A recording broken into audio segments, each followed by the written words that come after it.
Morning student, VS smart study में आपका स्वागत है। तो आइए हम इसे डिटेल में जानते हैं कि पर्यावरण के साथ इसका कैसा संबंध स्थापित होता है। पारिस्थितिकी जीव विज्ञान की एक शाखा होती है जिसके अंतर्गत विभिन्न जीव, वनस्पति, पेड़ पौधे आपसी संबंध करके पर्यावरण के साथ आपसी सहभागिता करते हैं। उसी को हम पारिस्थितिकी या इकोलॉजी कहते हैं। जैसे हम इस डायग्राम के माध्यम से समझेंगे कि एक जीव का आपसी संबंध मिट्टी के साथ, जलवायु के साथ, हवा के साथ व वनस्पति के साथ होगा। या ऐसा भी कह सकते हैं दूसरे शब्दों में कि जो पारिस्थितिकी है, संपूर्ण पृथ्वी ही अपने आप में एक पारिस्थितिकी है, यानी इकोलॉजी है। और इकोलॉजी का प्रयोग सर्वप्रथम रेटर ने 1865 में किया था, लेकिन इन्होंने पारिस्थितिक शब्द का सिर्फ प्रयोग ही किया था। उसी को विस्तृत रूप से परिभाषित किया अर्नेस्ट हेकल ने। तो अर्नेस्ट हेकल ने 1869 में पारिस्थितिकी को विस्तृत रूप से परिभाषित किया। पारिस्थितिक हम कह सकते हैं कि यह एक व्यापक रूप है और संपूर्ण पृथ्वी ही, जिसमें जीव जंतु, वनस्पति, पेड़ पौधों का पर्यावरण के साथ जो आपसी संबंध होता है वही पारिस्थितिक कहलाती है। और पारिस्थितिक को इंग्लिश में इकोलॉजी कहते हैं। तो हमने जाने पारिस्थितिक संपूर्ण पृथ्वी ही, जिसमें सभी जीव जंतु, पेड़ पौधे, वनस्पति का पर्यावरण के साथ जो आपसी संबंध होता है वह पारिस्थितिक कहलाती है। और पारिस्थितिक शब्द का सर्वप्रथम प्रयोग रेटर ने 1865 में किया और उसी को विस्तृत रूप से परिभाषित किसने किया? अर्नेस्ट हेकल ने 1869 में। और संपूर्ण पृथ्वी ही या संपूर्ण विश्व ही आपका पारिस्थितिक है। तो आइए हम अब आगे जानेंगे कि पारिस्थितिक तंत्र क्या होता है। यह पारिस्थितिक एक व्यापक रूप है और इसी का एक सूक्ष्म रूप या एक छोटा रूप या एक लघु रूप हम कह सकते हैं कि पारिस्थितिक तंत्र होता है। तो पारिस्थितिक तंत्र को हम इकोसिस्टम या परितंत्र के रूप में कह सकते हैं। पारिस्थितिक तंत्र सर्वप्रथम प्रयोग एजी टांसले ने 1935 में किया। ये डायग्राम के माध्यम से हम समझेंगे कि जैसे इसमें होता है परितंत्र या पारिस्थितिक तंत्र, इसका संबंध जो है मरुस्थल के साथ भी होगा, वहाँ के घास स्थल के जो जीव है उनके साथ भी इसका संबंध होगा, जल के साथ भी संबंध होगा, वन के साथ, महासागर और समुद्र के साथ भी परितंत्र का आपसी संबंध होगा। जो परितंत्र है वह छोटा या बड़ा हो सकता है। तो आइए हम उदाहरण के माध्यम से जानते हैं कि परितंत्र कैसे छोटा या बड़ा हो सकता है। जैसे जल है तो जल की एक बूंद का आपसी जीवों के साथ आपसी संबंध भी पारितंत्र कहलाएगा। और महासागर में जो जीव है उनका महासागर के साथ जो आपसी संबंध होगा वह भी आपका पारिस्थितिक तंत्र कहलाएगा। तो कह सकते हैं कि सबसे बड़ा या विशाल पारिस्थितिक तंत्र या स्थायी तंत्र आपका महासागर, समुद्र और सागर होते हैं। क्वेश्चन आया था एक यूपीएससी में कि सबसे बड़ा पारिस्थितिक तंत्र या स्थायी तंत्र कौन सा है? तो आपके सामने देगा महासागर, सागर, समुद्र या ये सभी। तो महासागर, सागर, समुद्र ये तीनों ही पारिस्थितिक तंत्र के स्थायी परितंत्र होते हैं। हम जानेंगे कि परितंत्र एक खुला तंत्र है। परितंत्र एक खुला तंत्र है, इसकी कोई भी सीमा नहीं होती। लेकिन यदि यहाँ पे जीव है, जल के साथ, जल में कोई विभिन्न जीव है या सागर में कोई जीव है, तो इनका आपसी संबंध महासागर के साथ एक पारितंत्र होगा। जल में जो जीव है उनका आपसी संबंध जीवों के साथ वह एक पारितंत्र होगा। इसमें मनुष्य का किसी प्रकार से हस्तक्षेप नहीं हो सकता। जैसे एक चिड़ियाघर में, जैसे हम कह सकते हैं एक चिड़ियाघर में पशु को जो मनुष्य के द्वारा भोजन दिया जाता है वह आपका खुला तंत्र नहीं है, लेकिन वह जंगल में अपना स्वयं शिकार करके जब भोजन प्राप्त करता है तो हम उसको कह सकते हैं कि वह एक खुला तंत्र है। इस प्रकार से हम कह सकते हैं कि जैसे जंगल में कोई पशु है या जल में कोई जीव है, उनका उसी क्षेत्र में उसी एक भौगोलिक स्थिति में आपसी संबंध वहां का पारिस्थितिक तंत्र कहलाएगा। तो पारिस्थितिक तंत्र एक खुला तंत्र होता है, प्रकृति का कार्यात्मक इकाई होता है। पारिस्थितिक तंत्र में जैविक अजैविक चीजें दोनों आती हैं। जैसे जैविक चीजों में उत्पादक, प्राथमिक उपभोक्ता, द्वितीयक उपभोक्ता, तृतीयक उपभोक्ता शामिल है। वैसे ही अजैविक में मृदा, वायु, खनिज, चट्टान यह सभी शामिल है। तो पारिस्थितिक तंत्र में जो घटक है वह एक क्रियात्मक इकाई के रूप में कार्य करता है। इसमें जैविक तथा अजैविक दोनों का होना जरूरी होता है। इसके आगे हम जानेंगे इसकी अपनी उत्पादकता होती है।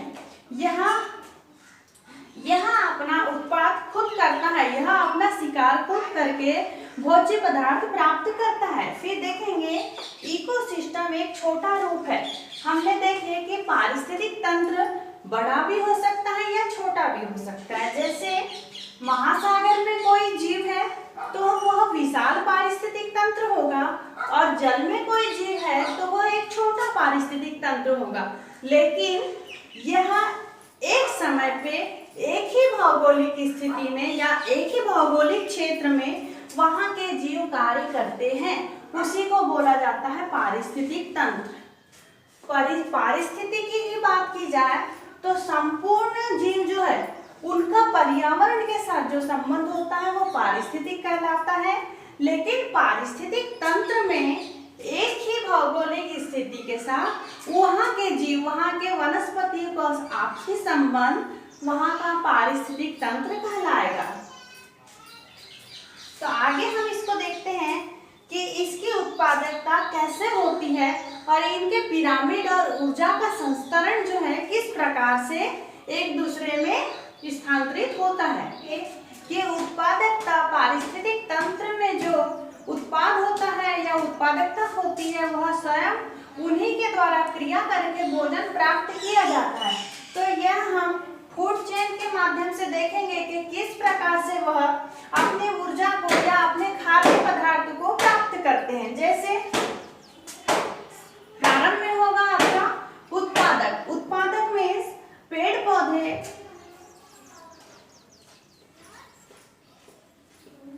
पौधे व वनस्पति उत्पाद करेंगे, और इनको श्वसन के लिए कहां से ऊर्जा प्राप्त होगी? श्वसन के लिए इनको सूर्य से जो है ऊर्जा प्राप्त होगी, और यह ऊर्जा को रासायनिक क्रिया करके प्रकाश संश्लेषण के माध्यम से अपना भोजन ग्रहण करेंगे। तो जो ऊर्जा का माध्यम होगा इनमें उत्पादन में कितना होगा? 100% आ जाएगा आपका उपभोक्ता, और उपभोक्ता के बाद आ जाएगा आपका अपघटक। यानी जो प्रारंभ में पेड़ पौधे हैं ये सूर्य का प्रकाश लेके रासायनिक क्रिया करते हैं और अपना भोजन प्राप्त करते हैं। उसके बाद इन्हें कौन प्राप्त करता है? उपभोक्ता। जैसे उपभोक्ता में आ जाएंगे आपके मनुष्य, चूहे, सर्प, बिल्ली, शेर, भालू, बकरी, जो इत्यादि जीव जंतु है वह आपके उपभोक्ता की श्रेणी में आ जाएंगे। और इसके बाद जो होता है अपघटक की प्रक्रिया होती है। अपघटक में जो सड़े गले भोज्य पदार्थ होते हैं, सब्जियों के छिलके होते हैं, उन्हें मृदा में डाल दिया जाता है और वहां पे अपघटक की प्रक्रिया चलते रहती है, और यह पुनः ही चक्रण चलते रहता है। अपघटक जैसे मृत पदार्थों में पाए जाते हैं। कवक, बैक्टीरिया जो है आपके अपघटक होते हैं, और इन्हें सफाई कर्मचारी भी कहा जाता है, और सूक्ष्म जीव भी अपघटक को कहा जाता है। यह जो सड़े गले पौधे मृदा में होते हैं उनमें रासायनिक क्रिया खनिजीकरण करके, निश्चलीकरण खनिजीकरण करके उन्हें ह्यूमस के रूप में पोषक तत्व को उपजाऊ बनाते हैं, और यह अपघटक पुनः ही फिर उत्पाद के रूप में कार्य करता है। इसलिए यह फूड चेन हमेशा या निरंतर चलते रहती है।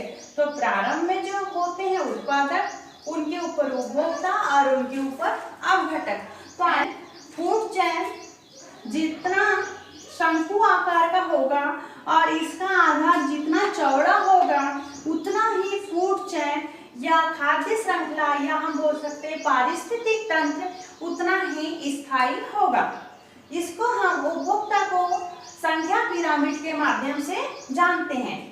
तो इसमें क्या हो जाएगा, उत्पादक यानी पेड़ पौधे, फिर उपभोक्ता जो होते हैं प्राथमिक उपभोक्ता, द्वितीयक उपभोक्ता और शीर्ष उपभोक्ता। या शीर्ष उपभोक्ता को कहा जा सकता है सर्वहारी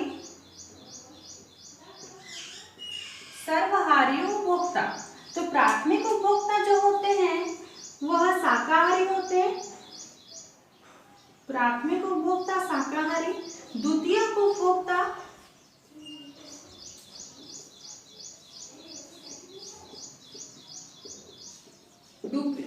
उपभोक्ता जो होते हैं मांसाहारी होते हैं, और तृतीयक उपभोक्ता जो होते हैं शीर्ष उपभोक्ता या सर्वहारी उपभोक्ता, यह शाकाहारी और मांसाहारी दोनों से अपना भोजन प्राप्त करते हैं। जैसे शाकाहारी में आपकी बकरी, खरगोश, गाय इत्यादि शाकाहारी मनुष्य को भी ले सकते हैं, और उनका भोजन या उनका शाकाहारी को कौन खाता है, मांसाहारी। मांसाहारी में आ जाएंगे आपके चूहे,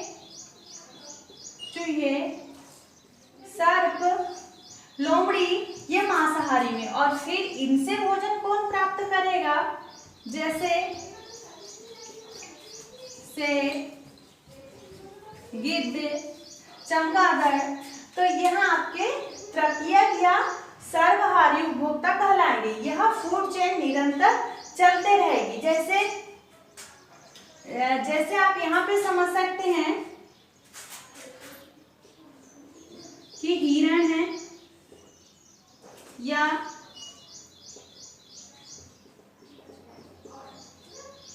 खरगोश है, इसे किसने खाया, सर्प ने या बाज ने।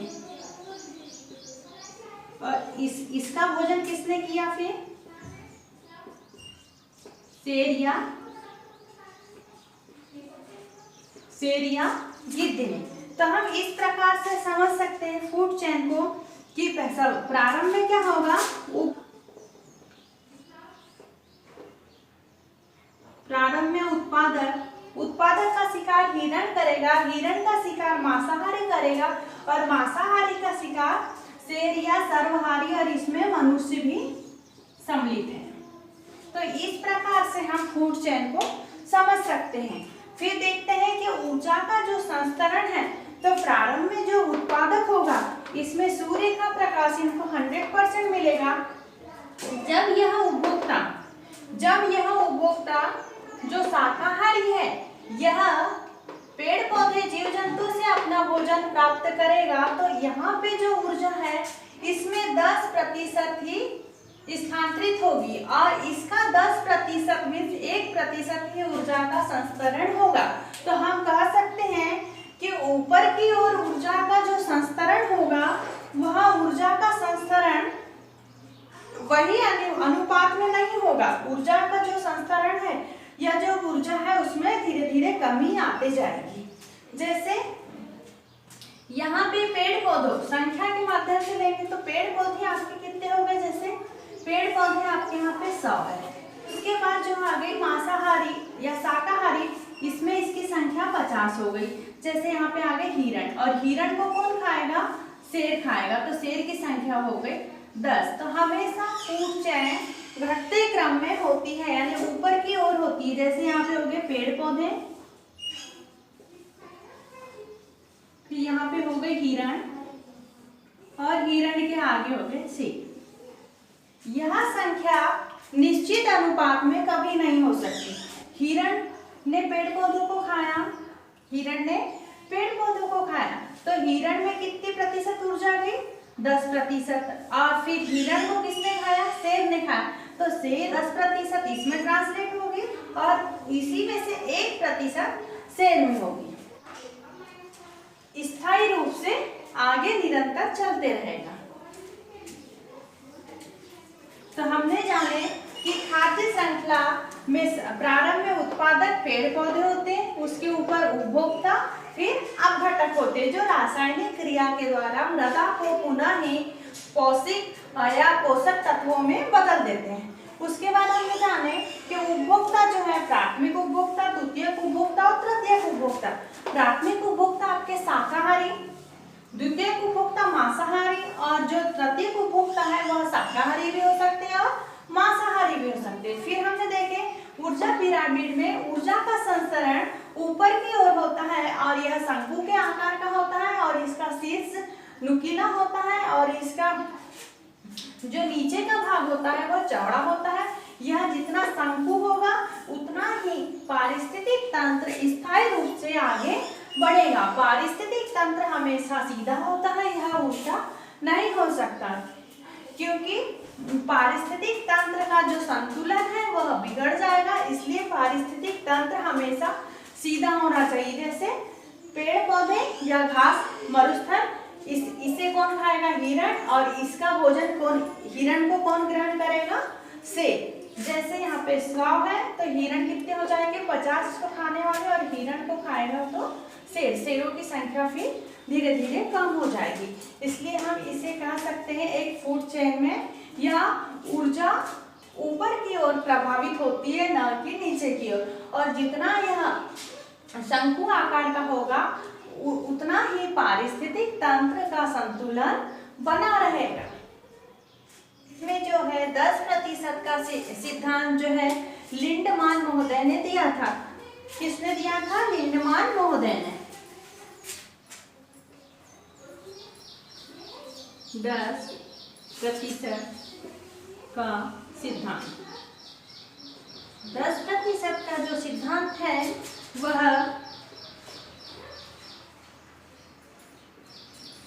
लिंडमान के द्वारा 1942 में दिया गया।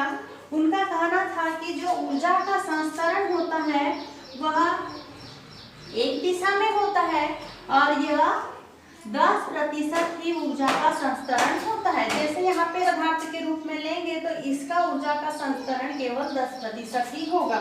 और यह 10% का सिद्धांत किसने दिया? लिंडमान महोदय ने। और कब दिया? 1942 में। फिर आइए हम चर्चा करते हैं कि इकोटोन क्या होता है। हम देखेंगे कि इकोटोन क्या है।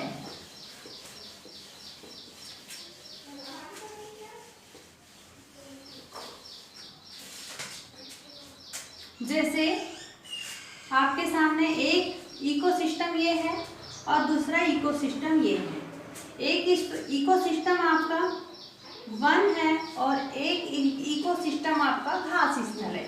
एक वन स्थल और एक घास स्थल। जहाँ पे वन स्थल यानी जहाँ पे वन की समाप्ति होगी ये पोर्शन और जहाँ पे घासों की समाप्ति होगी ये पोर्शन, तो दोनों में ओवरलैप हो जाएगा और ये जो बीच का एरिया हो जाएगा जहाँ पे वन और घास दोनों पाए जाते हैं उसको बोलेंगे इकोटोन। उसको क्या बोलेंगे हम? इकोटोन के माध्यम से जानेंगे जहाँ पे वन स्थल भी होंगे और घास स्थल भी होंगे। दोनों की जो बाउंड्री होगी दोनों में जहाँ पे घास और वन दोनों पाए जाएंगे उसी को हम बोलते हैं इकोसिस्टम। तो हमने आज के लेसन में पढ़ा पारिस्थितिकी और पारिस्थितिक तंत्र क्या है और उसका पर्यावरण से किस प्रकार से संबंध है, उत्पादक क्या होते हैं, उपभोक्ता क्या होते हैं और अपघटक क्या होते हैं, इसकी हमने विस्तृत चर्चा करी। और हमने जाने कि इकोटोन क्या है और लिंडमान ने 1942 में जो 10% का ऊर्जा का सिद्धांत दिया था वह एक दिवसीय होता है और वह सरल व रेखीय होता है। तो हमने आज यह इकोसिस्टम के बारे में जाना। आगे हम चर्चा करेंगे कि जैव विविधता क्या होती है। तो धन्यवाद मित्रों, आपको यह वीडियो पसंद आया तो आप इसे लाइक एंड सब्सक्राइब करें। Thank you.